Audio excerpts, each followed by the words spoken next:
Hello friends, welcome to Vision English classes.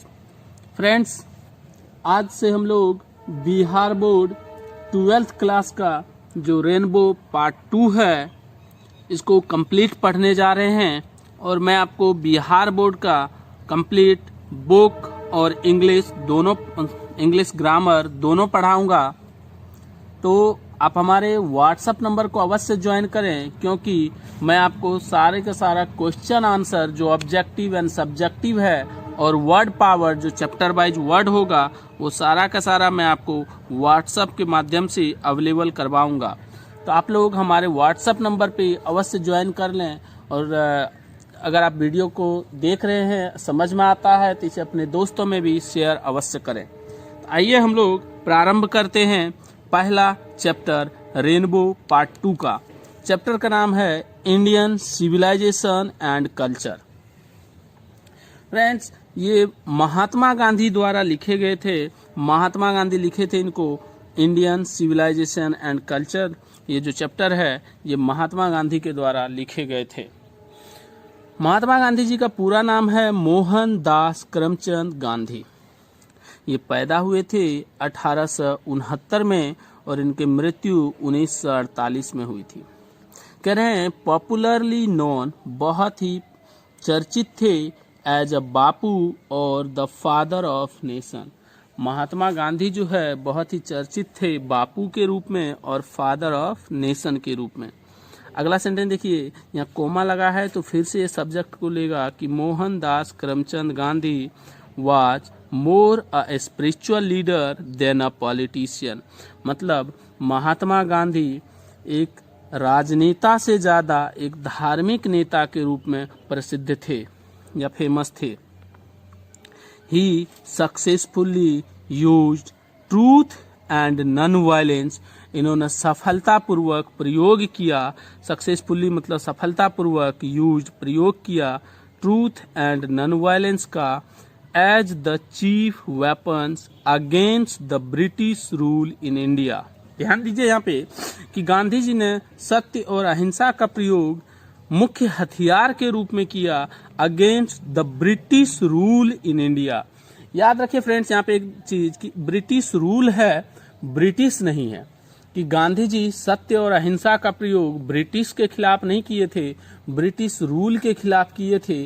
और गांधी जी का एक मानना है, बहुत ही अच्छा कोट है, कि आदमी बुरा नहीं होता है, उनके कर्म बुरे होते हैं। और इसीलिए गांधी जी किसी अंग्रेज के खिलाफ नहीं थे, अंग्रेज के विरोधी नहीं थे, वो अंग्रेजी कानून के विरोधी थे। ध्यान रखिएगा इन बात को। आइए अगला सेंटेंस करा, फ्रॉम 1915 टिल 1948। मतलब 1915 से 1948 तक ही कंप्लीटली डोमिनेटेड इंडियन पॉलिटिक्स। मतलब गांधी जी जो है 1915 से 1948 तक भारतीय राजनीति में पूर्ण रूप से समर्पित थे, पूर्ण रूप से अपने आप को समर्पित किए हुए थे। कह रहे हैं he died at the hands of a fanatic on 30 जनवरी 1948।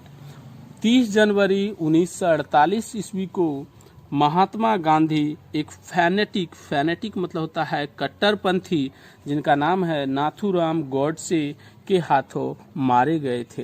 ये तो सबको पता ही है, इसमें कोई बात नहीं है। अगला सेंटेंस देखिए, करा हिज ऑटोबायोग्राफी। ये बहुत ही इम्पोर्टेंट वर्ड है ऑटोबायोग्राफी। आपसे कई बार परीक्षा में पूछे जाते हैं कि महात्मा गांधी की ऑटोबायोग्राफी का क्या नाम है। तो ऑटोबायोग्राफी का नाम है माय एक्सपेरिमेंट विद ट्रूथ। मैं 1 मिनट यहाँ आपको ऑटोबायोग्राफी का मतलब समझा दूं कि ऑटोबायोग्राफी का मतलब होता है आत्मकथा। आत्मकथा किसे कहते हैं ये समझिए, जो कोई व्यक्ति अपने बारे में अपने से लिखते हैं, मतलब अपने बारे में वो खुद से लिखते हैं, उसे कहते हैं फ्रेंड्स आत्मकथा। तो गांधी जी ये माय एक्सपेरिमेंट विद ट्रूथ जो ये बुक है, ये बुक का नाम है मेरा सत्य के साथ प्रयोग। ये खुद से लिखे थे और खुद के बारे में लिखे हैं, तो इसलिए इसे कहते हैं ऑटोबायोग्राफी मतलब आत्मकथा। ध्यान रखिएगा। and the numerous articles that he wrote for young India। करा और जो असंख्य आर्टिकल्स है गांधी जी लिखे थे यंग इंडिया के लिए। नंबर पूछ सकते क्वेश्चन में कि गांधी जी न्यूमरस आर्टिकल्स किसके लिए लिखते थे, तो यंग इंडिया जो कि एक मैगजीन है उनके लिए लिखते थे। ध्यान दीजिए,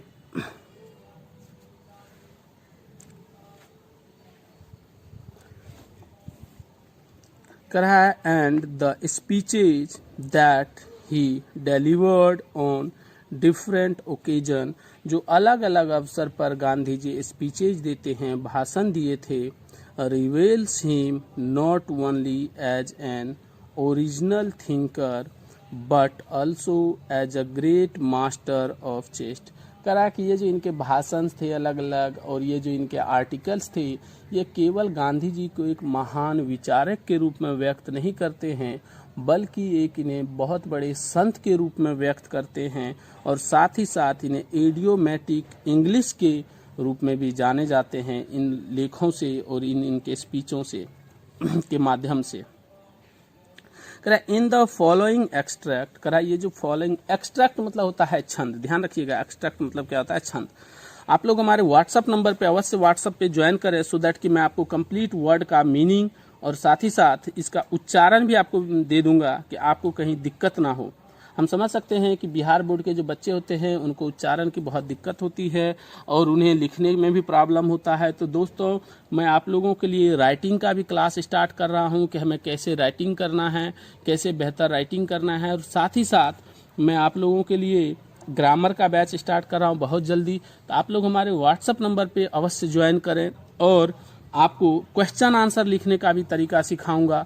तो आप ये भूले ना और ज़्यादा से ज़्यादा इनको शेयर करें सो दैट कि आपको बिहार बोर्ड का जो है कंप्लीट कोर्स मैं आपको करवा सकूं ऑनलाइन। और कोई भी दिक्कत हो, ज़रा सी भी दिक्कत हो, तो आप हमें बेझिझक कॉल करें, क्योंकि मैं यहाँ आपके लिए और आपके हेल्प के लिए हूँ। तो जितना ज़्यादा हो सकता है मैं आप लोगों को हेल्प करूँगा।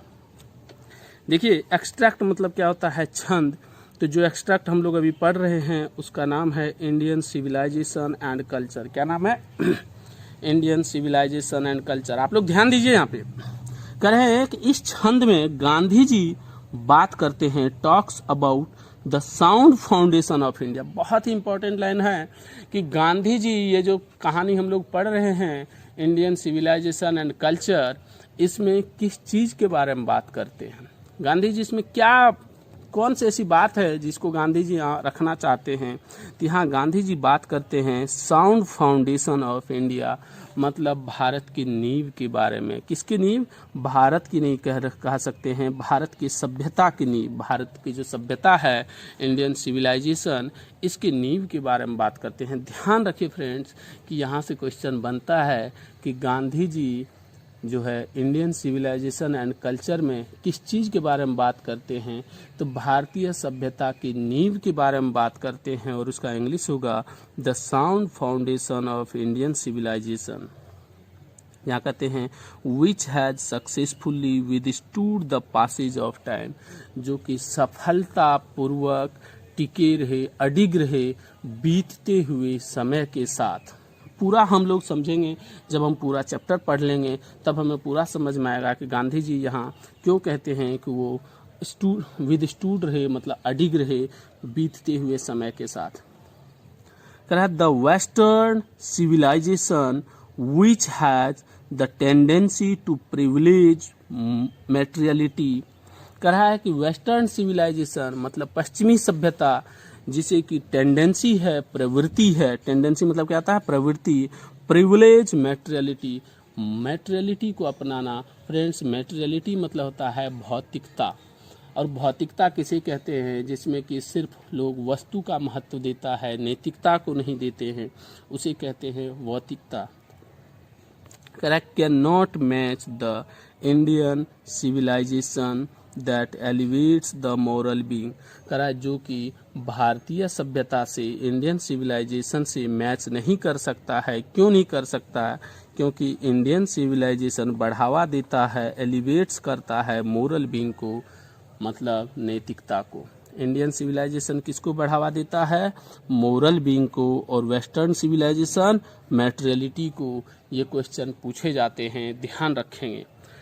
आइए जरा अब हम लोग देखते हैं पॉइंट नंबर 1 क्या कहता है। पॉइंट नंबर 1 कहता है यहाँ, I believe that the civilization India has evolved is not be beaten in the world।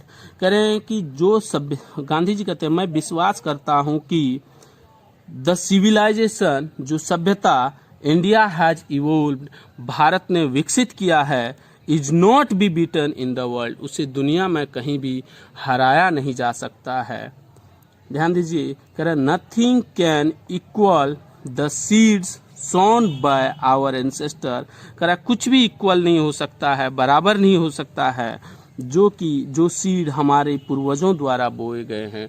मतलब जिस सभ्यता का विकास हमारे पूर्वजों ने किया है, उस सभ्यता के टक्कर का कोई भी सभ्यता नहीं है दुनिया में, ऐसा गांधी जी कहते हैं। कहता रोम वेंट ग्रीस शेयर द, ध्यान दीजिए,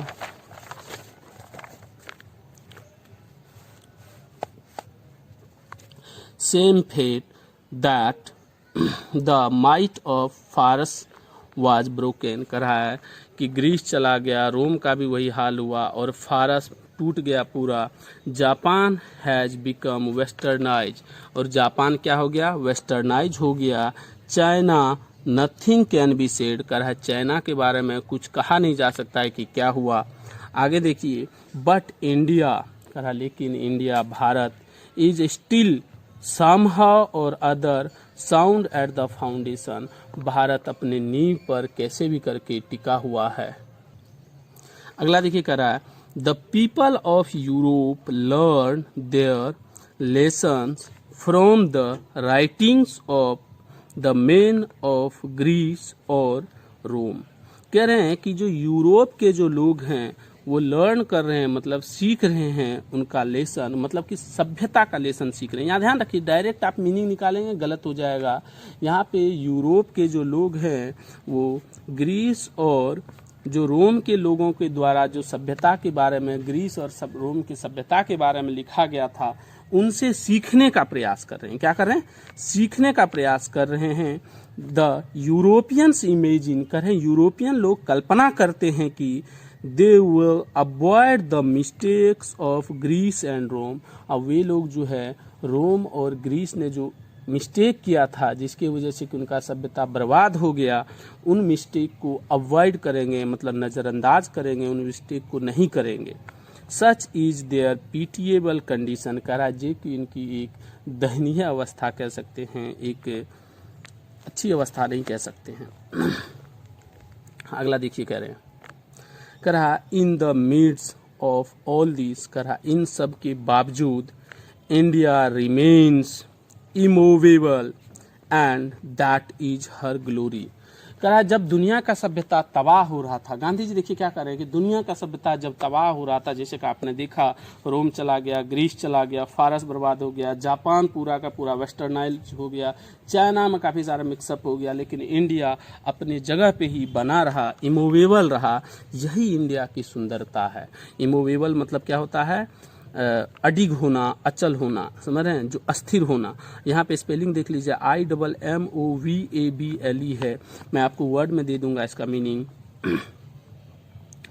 कह रहे हैं it is a charge against India, कह रहे भारत के ऊपर एक चार्ज लगा हुआ है। चार्ज मतलब होता है आरोप, कह लीजिए आरोप लगा हुआ है। That her people are so uncivilized. ये देखिए जो वेस्टर्न थिंकर थे, जो वेस्टर्न राइटर थे, जो काफ़ी विदेशी राइटर्स थे, उन्होंने भारत के ऊपर एक चार्ज आरोप लगा दिया कि वहाँ के जो लोग हैं, भारतीय जो लोग हैं, अनसिविलाइज्ड हैं, असभ्य कह लीजिए, असभ्य है, इग्नोरेंट हैं, स्टॉलिड हैं। इग्नोरेंट अनपढ़ हैं, स्टॉलिड है, ढी मतलब वो एक कह लीजिए कि जो भूत पिचास में जो रखते थे, जादू टोना में जो ध्यान, मतलब उसमें जो विश्वास करते हैं, उस टाइप के लोग थे।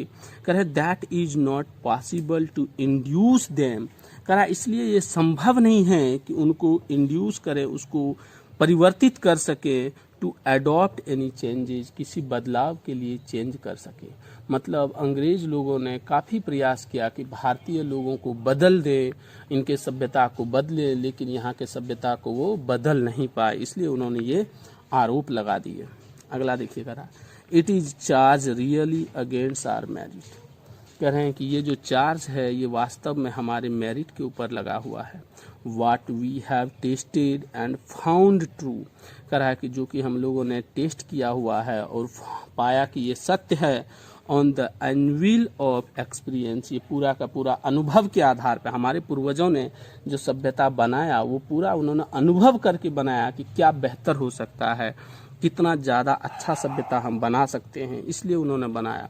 तो कह रहे हैं वी डेयर नॉट चेंज, करा हम लोगों में इतनी हिम्मत नहीं कि हम इसे चेंज करें। मतलब जो दूसरों की सभ्यता का तुलना देखेंगे हम लोग कि कैसे दूसरे की सभ्यता में हो रहा है और हमारे सभ्यता में क्या है। करा many truths their advice upon India many thrust their advice upon India, करें काफ़ी लोगों ने अपना जो एडवाइस है इंडिया के ऊपर थोपा, थ्रस्ट मतलब थोपा, सलाह दिया। एंड सी रिमेन्स स्टडी, करा और वो अभी भी अपने जगह पे टिके हुए हैं, जैसे के तैसे बने रहें। करें दिस इज हर ब्यूटी, यही तो इंडिया की सुंदरता है। It is the sheet anchor of our hope, करा यही हमारे एक आशा की कह लीजिए किरण है, और ये हमारा जो है एक आशा है। अगला देखिए point number 3, civilization is that mode of conduct which points out to man the path of duty. यहाँ पे देखिए बहुत ही महत्वपूर्ण पॉइंट है, पॉइंट नंबर 3, जो कि एग्जाम के पॉइंट ऑफ व्यू से बहुत ही इम्पोर्टेंट है। कह रहे हैं कि Indian civilization is that mode of conduct, कह रहा है कि सिविलाइजेशन वह जरिया है, वह आधार है जो कि पॉइंट आउट करता है, हमें इंगित करता है, टू मेन मतलब आदमी को पॉइंट आउट करता है, इंगित करता है, द पाथ ऑफ ड्यूटी मतलब कर्तव्य के रास्ते। सिविलाइजेशन एक ऐसा जरिया है जिसके माध्यम से हमें कर्तव्य के रास्ते का ज्ञान होता है, मतलब हमारे जो कर्तव्य का अनुभूति कराता है वो कौन कराता है, सभ्यता कराता है। ध्यान रखिएगा, ये बहुत इंपॉर्टेंट लाइन है। Performance of duty and observance of morality are convertible terms, कह रहा है जो परफॉर्मेंस ऑफ ड्यूटी है, ड्यूटी मतलब कर्तव्य के जो स्तर हैं, और जो भी ऑब्जर्वेंस ऑफ मोरालिटी है, जो नैतिकता के बारे में है, इनको आप कन्वर्टिबल टर्म्स है, ये इसे बदल सकते हैं, इसे आप क्या कर सकते हैं, बदल सकते हैं। देखिए आगे कह रहा है to observe morality is to attain mastery over our mind our passion, कह रहा है कि मॉरलिटी को ऑब्जर्व करने के लिए मतलब नैतिकता को प्राप्त करने के लिए अगर आप चाहते हैं नैतिकता प्राप्त करें तो आपको अपने माइंड पे कंट्रोल करना पड़ेगा। यहाँ पे कह रहे हैं मास्टरी ओवर आवर माइंड, मतलब हमारे जो माइंड है उस पे उसका हमें मास्टर बनना पड़ेगा, उसको हमें कंट्रोल करना पड़ेगा, और हमारे पैशन पे जो हमारा जुनून है उस पे भी हमें कंट्रोल करना पड़ेगा, ऐसा गांधी जी कहते हैं। सो डूइंग कह रहे हैं ऐसा करते हुए वी नो आवर सेल्फ, हम अपने आप को जानेंगे। The Gujarati equivalent for civilization means good conduct, ये लाइन इसी बार 2021 में जो एग्ज़ाम हुआ है इसमें पूछा है, और कैसे पूछे ऑब्जेक्टिव मैं आपको दिखाता हूँ। यहाँ पूछा हुआ था the Gujarati equivalent for civilization means और डैश डैश दिया हुआ था, तो यहाँ क्या होता है गुड कंडक्ट। और इसका हिंदी बता दें कि गुजराती जो है सिविलाइजेशन का जो सही मतलब है वो बताते हैं, और वो बताते हैं कि अच्छा व्यवहार, समझ रहे हैं। जो इसका जीता जागता एग्जाम्पल यहाँ पे गांधी जी कहते हैं Gujarati equivalents for civilization means, मतलब जो गुजराती लोग जो है तो सिविलाइजेशन के मतलब को बताते हैं, और वो बताते हैं इट्स गुड कंडक्ट मतलब अच्छा व्यवहार।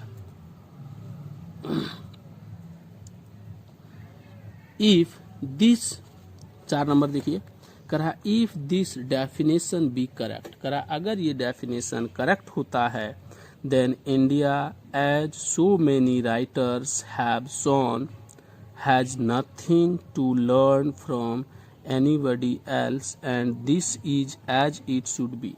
करा अगर गांधी जी कहते हैं अगर ऐसा है, ये सच है कि भाई अच्छा व्यवहार ही जो सभ्यता का पहचान है, हमारा व्यवहार अच्छा हो यही सभ्यता का पहचान है, हम दूसरों के साथ जो हमारे लोगों का जो व्यवहार है यही अच्छा है, तो हमें किसी से कुछ सीखने की आवश्यकता नहीं है।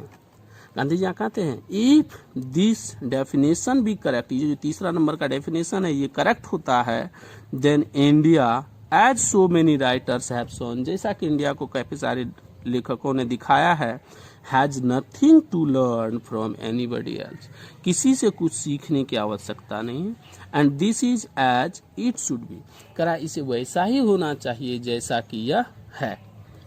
मैं आशा करता हूं कि आप लोगों को समझ में आ रहा है, और अगर आप लोगों को समझ में आ रहा है तो फ्रेंड्स इसे अपने दोस्तों में भी शेयर करें और ज़्यादा से ज़्यादा लोगों को शेयर करें और पूरा वीडियो देखें। वीडियो थोड़ा लंबा हो रहा है, मैं एक पॉइंट और पढ़ा करके इस वीडियो को यहीं बंद करता हूं। हो सकता है 2 से 3 पार्ट में से हम बनाएंगे और कंप्लीट कोर्स आप लोगों को करवाएंगे। आप हमारे व्हाट्सएप पे अवश्य जुड़ जाएं, सो दैट कि जो बाकी का जिसका वर्ड पावर है, जो क्वेश्चन आंसर जितने भी बनेंगे वो सारा का सारा मैं आपको अवेलेबल करवा दूंगा। तो आप हमारे व्हाट्सएप पे अवश्य जुड़ जाएं। व्हाट्सएप नंबर मैं आपको डिस्क्रिप्शन में दे देता हूँ। पॉइंट नंबर 4 देखिए, लास्ट पॉइंट होगा। करें we notice that the mind is a restless bird. देखिए बहुत ही इंपॉर्टेंट लाइन है ये। करा we notice that, Gandhi ji कहते हैं कि we notice that the mind is a restless bird. कहा है हम लोगों ने ये नोटिस किया है, मतलब भारतीय लोगों ने, हमारे जो पूर्वजों ने है नोटिस किया है कि माइंड क्या है, एक रेस्टलेस बर्ड है। बहुत ही इंपॉर्टेंट है, ध्यान दीजिएगा। माइंड क्या है, एक रेस्टलेस बर्ड है। कह रहा है द मोर इट गेट्स, यह जितना ज़्यादा पाता है, द मोर इट वांट्स, उतना ही ज़्यादा चाहता है। मतलब हम जितना ज़्यादा पाते हैं उतना ही ज़्यादा चाहते हैं कि हमारे पास और आए। इसलिए गांधी जी कहते हैं कि mind is a restless bird and still remain unsatisfied. और कितना भी पालो उसके बाद भी हमारा जो दिमाग है क्या होता है, असंतुष्ट होता है, अनसेटिस्फाइड होता है। The more we indulge in our passion, जितना ज़्यादा हम अपने जुनून में इंडल्ज होते हैं, मतलब लिप्त होते हैं, the more unbridled they become, करे उतने ही ज़्यादा क्या हो जाते हैं, अनब्रिडल्ड हो जाते हैं, उतने ही ज़्यादा ये लालची कह लीजिए, लालची हो जाते हैं। जितना ज़्यादा हम इसमें लिप्त होते हैं वो इतना ही ज़्यादा व्याकुल हो जाते हैं उस चीज़ को पाने के लिए, और इसमें लिप्तता आ जाती है। Our ancestors therefore set a limit to our indulgence, करे इसलिए हमारे जो पूर्वजन लोग हैं उन्होंने लिप्तता की भी एक सीमा फिक्स कर दी है कि आप किसी भी चीज़ में कितना लिप्त हो सकते हैं। करें they saw that happiness was largely a mental condition, करें हमारे पूर्वज कहते हैं कि जो हैप्पीनेस है, हमारे पूर्वजों देखा है कि हैप्पीनेस है क्या है, लार्जली अ मेंटल कंडीशन, एक मानसिक अवस्था है। देखिए दोस्त 100% हिंदी का हु बहु वर्ड का हिंदी निकालने से बेहतर है कि मैं जिस तरीके से आपको समझाने का प्रयास कर रहा हूँ कि आपकी भावनाओं से जुड़ते हुए इसको समझें, और ये बेहतर होगा कि आप इसी ढंग से इसको समझें और आप 1 से 2 बार और वीडियो को देख लें, सो दैट कि आपको पूरा का पूरा कॉन्सेप्ट क्लियर हो जाएगा और इससे रिलेटेड जितना भी सब्जेक्टिव या ऑब्जेक्टिव क्वेश्चन होगा वो मैं आपको व्हाट्सएप पे अवेलेबल करवा दूंगा। So thank you, have a nice day, bye bye, wish you all the best.